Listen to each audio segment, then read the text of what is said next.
அந்த பொசிஷன் வந்துட்டு டெம்பரரி தான். அப்பப்ப யாராவது வந்துட்டு உட்காந்துட்டு டெம்பரரி இல்ல. போயிருவாங்க. அவங்களுடைய உழைப்பு. அவங்களோட உழைப்பு, அவங்களுடைய அதாவது எந்த அளவு படங்கள் பண்ணாங்க, எந்த அளவு படங்கள சூஸ் பண்ணி பண்ணாங்க, அதுக்காக என்ன எஃபோர்ட் போட்டாங்க. இதெல்லாம் தான் இருக்கு.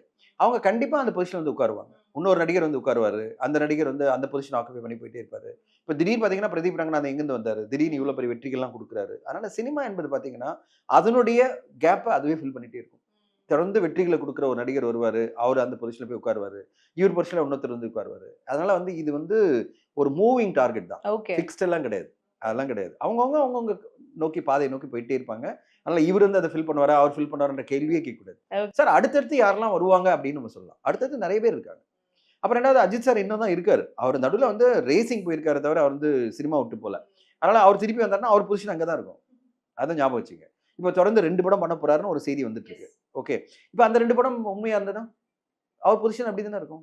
அதனால அதெல்லாம் நம்ம வொரியே பண்ண வேணாம். அவர் கண்டிப்பா வந்து அவங்கவங்க பொசிஷன்ல அவங்க அப்படியே இருப்பாங்க.